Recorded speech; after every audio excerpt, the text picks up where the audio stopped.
Assalamualaikum warahmatullahi wabarakatuh. Perkenalkan, kami dari kelompok 11 mata kuliah Linguistik Forensik, yaitu yang beranggotakan saya sendiri Rizka Fadilah dan rekan saya Salwa. Pada kesempatan kali ini, kami akan menjelaskan materi tentang sejarah dan metode analisis kebohongan dalam kajian psikologi. Sebelumnya, kami mengucapkan terima kasih kepada Profesor Dr. Hajah Hasnah Faiza Airham selaku dosen pengampu mata kuliah kami yang telah memberikan waktu dan kesempatannya untuk kami mempresentasikan materi kami. Nah, di sini kami akan membahas tentang sejarah dan metode analisis kebohongan dalam kajian psikologi. Nah, yang pertama yaitu pengertian kebohongan dalam perspektif psikologi. Nah, dalam kajian psikologi, kebohongan itu adalah tindakan menyampaikan informasi yang tidak sesuai dengan fakta dengan tujuan untuk menyesatkan orang lain dengan sengaja. Nah, menurut psikologi seperti Paul Ekman, ia menyampaikan yaitu kebohongan itu melibatkan satu, niat sadar untuk menipu. Yang kedua, kesadaran bahwa informasi yang disampaikan itu tidak benar dan tidak fakta, tidak nyata, tidak sama seperti apa yang terjadi sebenarnya. Yang ketiga, tujuan tertentu seperti melindungi diri, mendapatkan keuntungan, menghindari hukuman, dan sebagainya. Di dalam konteks forensik, kebohongan itu berkaitan dengan interogasi, kesaksian saksi, pengakuan tersangka, serta analisis pernyataan tertulis. Nah, materi yang kedua yaitu sejarah analisis kebohongan dalam psikologi. Yang pertama, pada fase awal abad ke-19, penelitian awal ini mengenai kebohongan berfokus kepada perubahan fisiologis tubuh ketika seseorang itu berbohong. Nah, para ilmuwan percaya bahwa kebohongan itu memicu respon emosional seperti detak jantung yang meningkat, tekanan darah naik, serta keringat yang berlebih. Nah, tokoh penting pada masa awal abad ke-19 yaitu Cesare Lombroso, yaitu mengembangkan alat awal pendeteksi kebohongan berbasis tekanan darah. Nah, yang kedua ada perkembangan poligraf, yaitu awal abad ke-20. Nah, alat yang dikenal sebagai lie detektor atau poligraf dikembangkan oleh William Moulton Marston dan John Augustus Larson.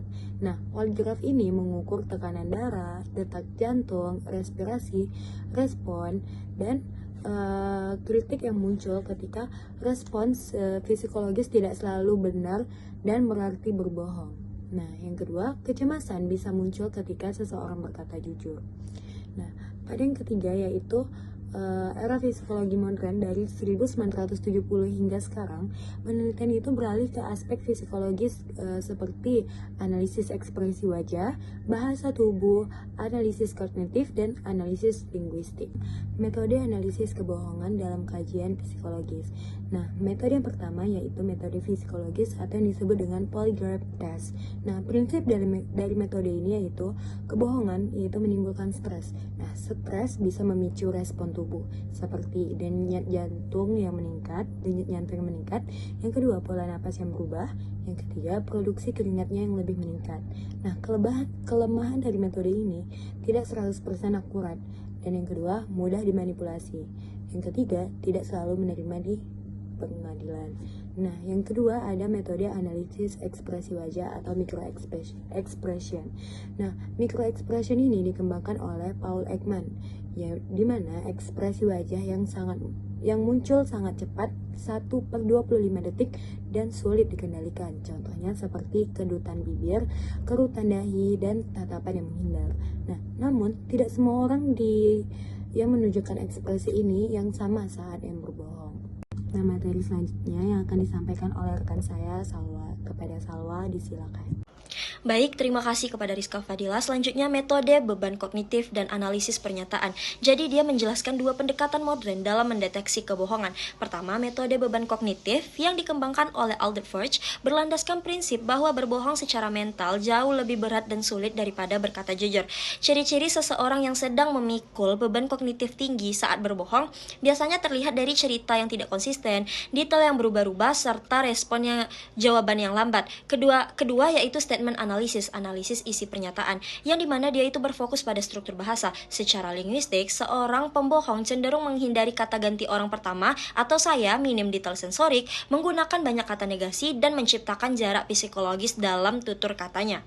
Selanjutnya relevansi dalam linguistik forensik, yang dimana dia itu memaparkan bagaimana analisis kebohongan diterapkan secara praktis dalam bidang linguistik forensik. Analisis ini sangat krusial dalam memeriksa kesaksian, mengevaluasi pengakuan tertulis, meninjau rekaman interogasi, serta membedah konsistensi narasi seorang saksi atau tersangka. Pendekatan linguistik berperan vital untuk membantu penyidik dalam mengidentifikasi adanya inkonsistensi dalam pernyataan, mengukur kepadatan informasi yang diberikan, serta menganalisis struktur naratif untuk menentukan apakah sebuah cerita merupakan fakta atau hanya sekedar rekayasa.